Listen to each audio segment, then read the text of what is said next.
Vamos lá, galera, tudo bem com vocês? Sejam todos bem-vindos e bem-vindas a mais uma aula de biologia.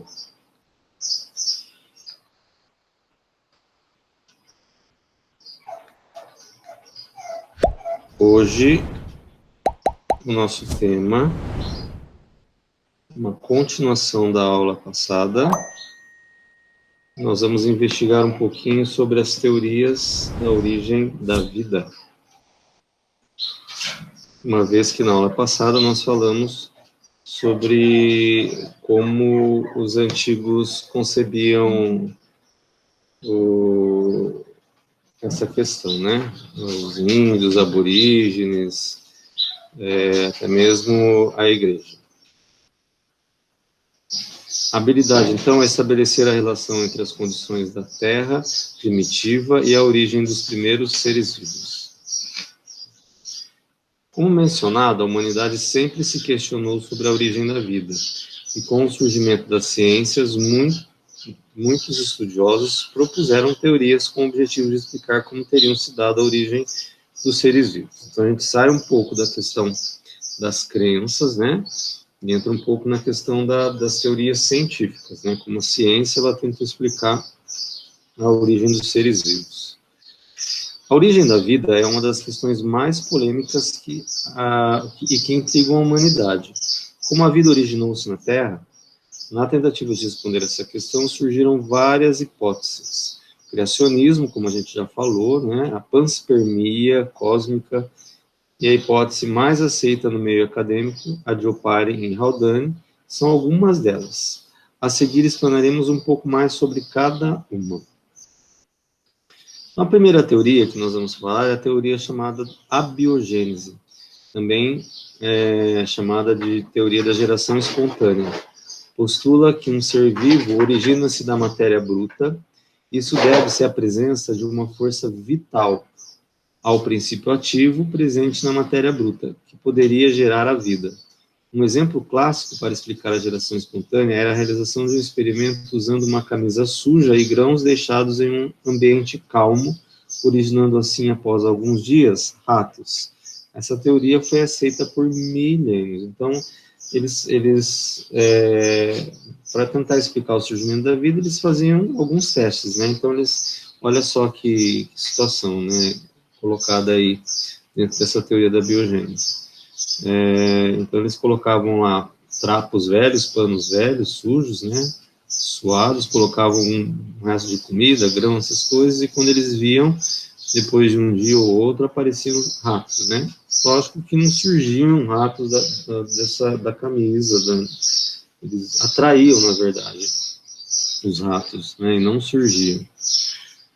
Até meados do século XIX, os cientistas acreditavam que os seres vivos eram gerados espontaneamente do corpo de cadáveres em decomposição, que rãs, cobras e crocodilos eram gerados a partir do lodo dos rios. Olha só. Essa interpretação sobre a origem dos seres vivos ficou conhecida como hipótese da geração espontânea ou da abiogênese, como falamos. A, prefixo de negação, bio, vida, gênese, origem. Origem da vida a partir da matéria bruta.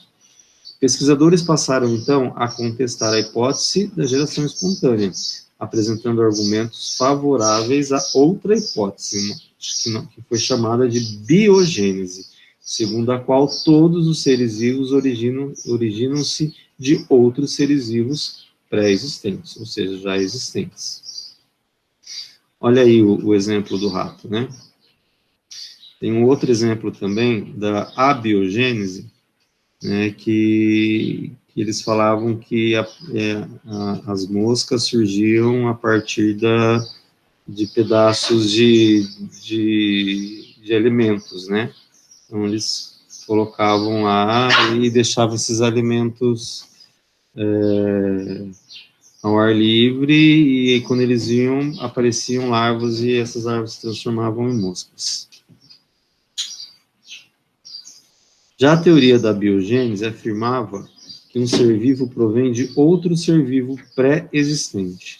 3 cientistas, por meio da realização de experimentos controlados, buscaram refutar a teoria da biogênese.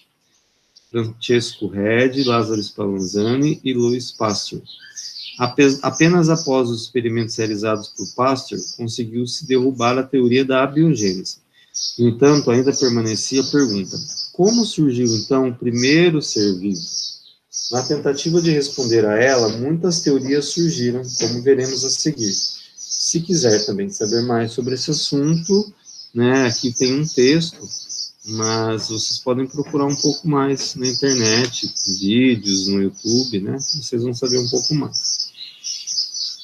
Então, olha só, os três responsáveis pela teoria da biogênese, né, o Redi, o Spallanzani e o Pasteur, cada um com suas datas respectivas aí de nascimento e morte. Então, a teoria da biogênese ficou comprovado a partir de experimentos, né, olha, o experimento de Redi, que, na verdade, as moscas, elas eram atraídas por restos de alimentos, né, e ali elas depositavam seus ovos para que as larvas nascessem ali e ali elas se desenvolvessem. Como que ele fez o experimento, né? Ele colocou o mesmo alimento em potes fechados e o mesmo alimento em potes abertos, e percebeu que em potes fechados não surgiram moscas, né? Bem simples esse experimento. Já o Pasteur, ele fez um experimento chamado, né, o bico do cisne, né, o gargalo do cisne. Então, o que ele fez? Ele preparou um composto, um caldo nutritivo de carne, né, e despejou esse caldo nutritivo, que tinha micro-organismos, dentro de um vidro, de um frasco de vidro, né, que é essa primeira parte aqui. Logo após isso, ele com fogo, ele esticou esse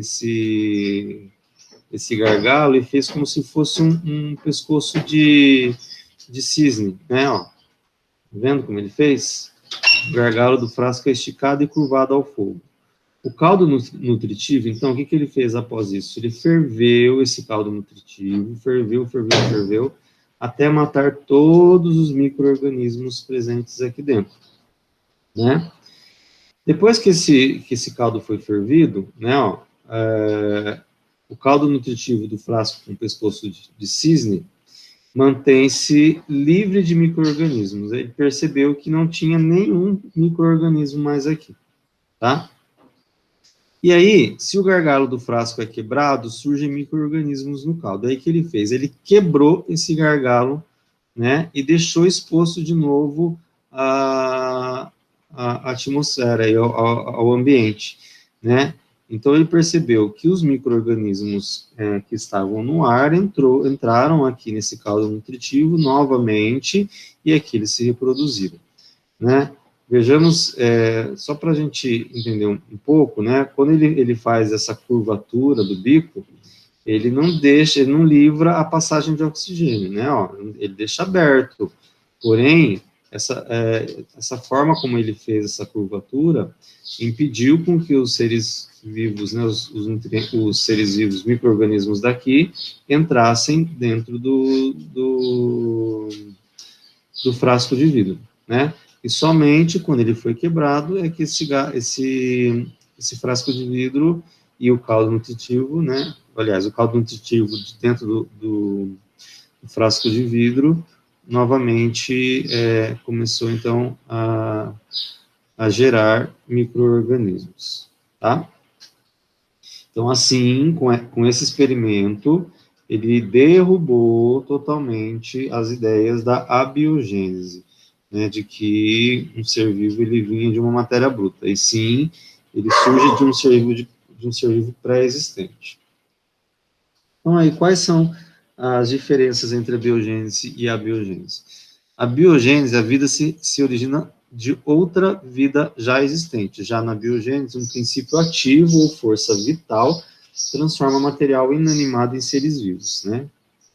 Defensores da biogênese: Francesco Redi, Lázaro Spallanzani, Louis Pasteur, entre outros. Defensores da biogênese: Aristóteles, Van Helmont, John Onegin, entre outros.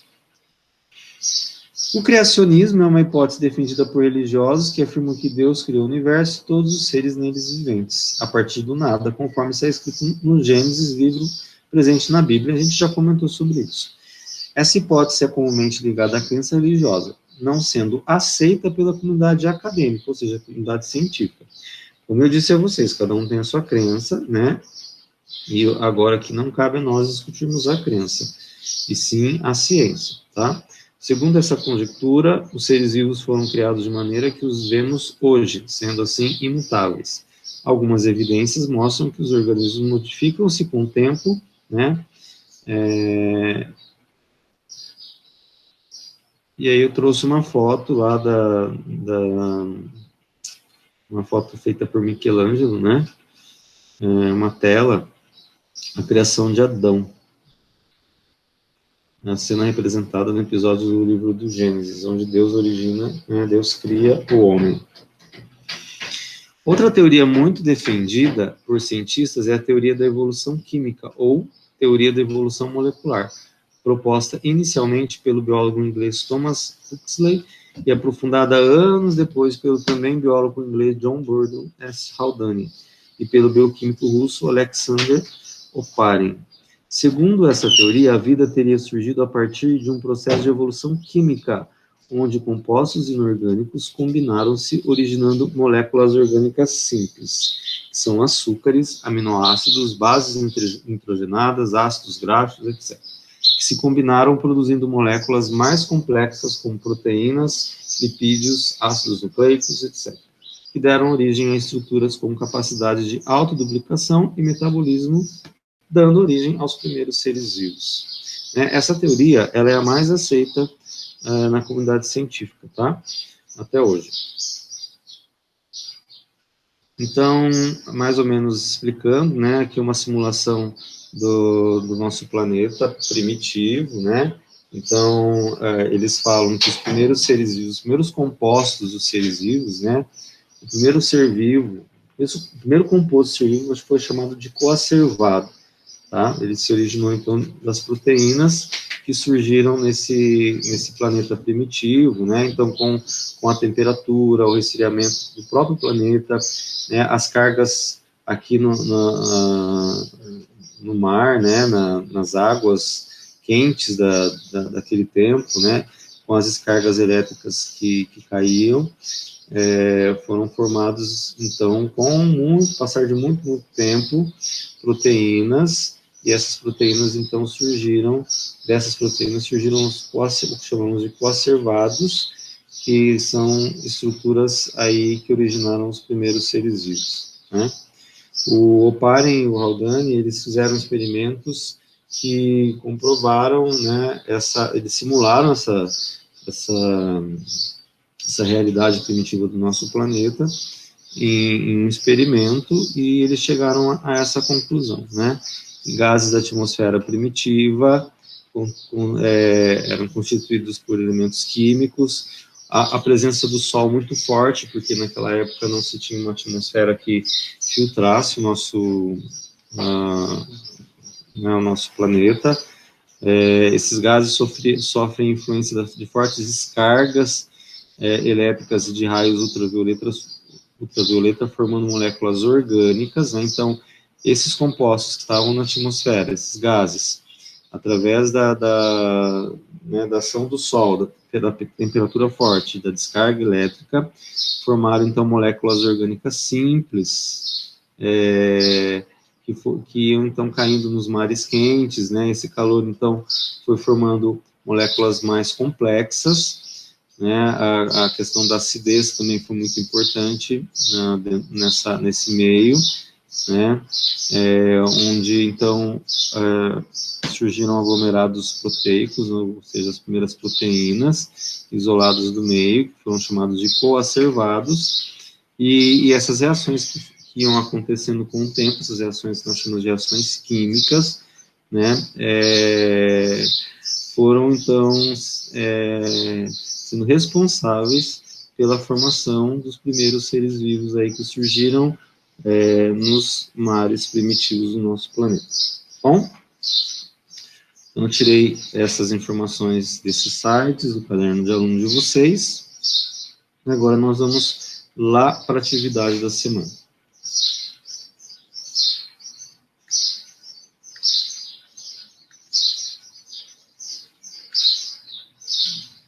Então, nós estamos no terceiro bimestre, atividade 3, investigando as teorias sobre a origem da vida.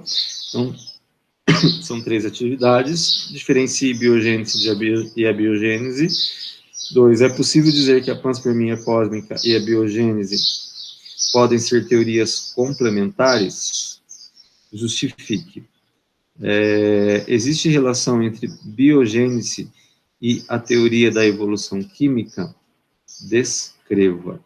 Né? A panspermia cósmica, eu gostaria que vocês fizessem uma pesquisa. Eu vou até colocar aqui para vocês. Tá? Um item aqui.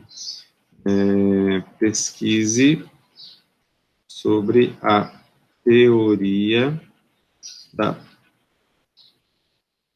panspermia cósmica. Aí, sim, aqui a gente faz o 3, depois o 4. Tá? E aí é só fazer no caderno, tirar uma foto e enviar por aqui para mim. Quem tiver dúvida, estou à disposição. Tá? Bons trabalhos, bons estudos. Deixa eu fechar aqui.